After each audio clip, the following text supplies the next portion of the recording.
بسم اللہ الرحمن الرحیم۔ ملفوظات حضرت اقدس مسیح موعود علیہ الصلاۃ والسلام اور فارسی ادب، قسط نمبر 130۔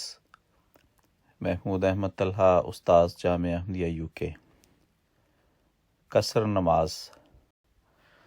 فرمایا، حکام کا دورہ سفر نہیں ہو سکتا، وہ ایسا ہی ہے جیسے کوئی اپنے باغ کی سیر کرتا ہے، خواہ نخواہ قصر کرنے کا تو کوئی وجود نہیں۔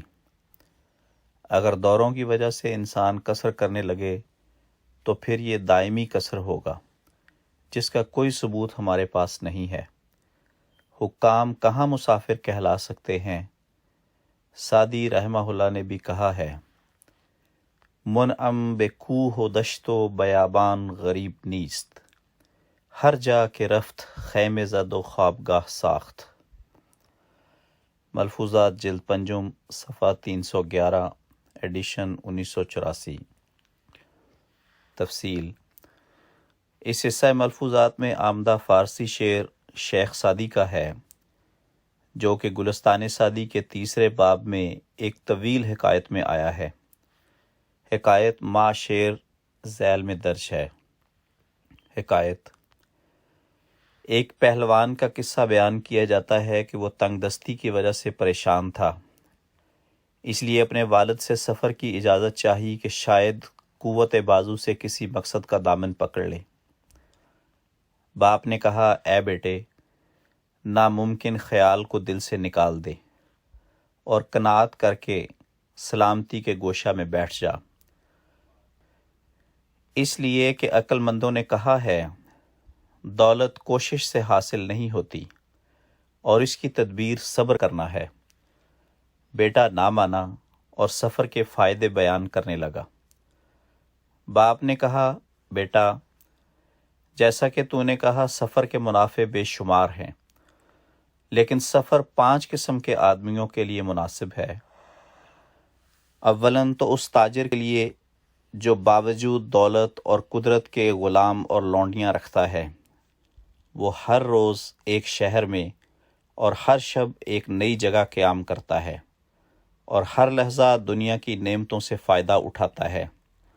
ازاں بعد مذکورہ شعر: منعم بے کوہ و دشت و بیاباں غریب نیست، ہر جا کے رفت خیمے زد و بارگاہ ساخت۔ ترجمہ: دولت مند پہاڑ، جنگل اور بیابان میں مسافر نہیں ہے، جہاں بھی گیا خیمہ لگایا اور دربار سجا لیا، جبکہ وہ شخص جس کو دنیا کی مراد پر قدرت نہیں ہے، وہ اپنے وطن میں بھی مسافر اور اجنبی ہے۔ دوسرا عالم ہے کہ وہ جہاں بھی پہنچتا ہے لوگ اس کی خدمت میں پیش قدمی کرتے اور عزت کرتے ہیں۔ تیسرا وہ خوبصورت کہ صاحب دلوں کا دل اس کے میل جول کی طرف جھکے، کیونکہ بزرگوں نے کہا ہے، تھوڑا سا حسن بہت سے مال سے بہتر ہے۔ لوگ اس کی صحبت کو غنیمت سمجھتے ہیں اور اس کی خدمت گاری اپنے اوپر احسان سمجھتے ہیں۔ چوتھا وہ خوش آواز کہ داؤدی گلے کے ذریعہ پانی کو بہنے اور پرند کو اڑنے سے روک دے، اس فضیلت کے باعث لوگ مشتاق ہوتے ہیں کہ اس کی خدمت کریں۔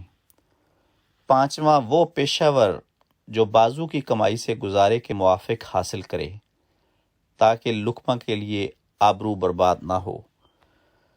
یہ باتیں جو میں نے بیان کی ہیں، اے بیٹا، سفر میں دل جمی اور زندگی کے لطف کا سبب ہیں، اور وہ شخص جو ان سب سے خالی ہے، وہ باطل خیال لے کر جہان میں جاتا ہے، اور پھر کوئی شخص اس کا نام و نشان نہیں سنتا۔ بیٹے نے باپ کی ایک نہ سنی اور اجازت لے کر سفر پر روانہ ہو گیا۔ سفر کے آغاز میں ہی ان مشکلات اور مصائب کا سامنا ہونا شروع ہو گیا جن کا باپ نے ذکر کیا تھا۔ بالآخر لمبے عرصے کی تکالیف اٹھا کر زندگی اور موت کی کشمکش میں مبتلا بڑی مشکل سے واپس گھر پہنچا۔ ملفوظات اور گلستان کے شعر کے دوسرے مصرع میں صرف ایک لفظ کا فرق ہے۔ ملفوظات کے شعر میں خوابگاہ سونے کی جگہ، جبکہ گلستان کے شعر میں بارگاہ دربار کے الفاظ ہیں۔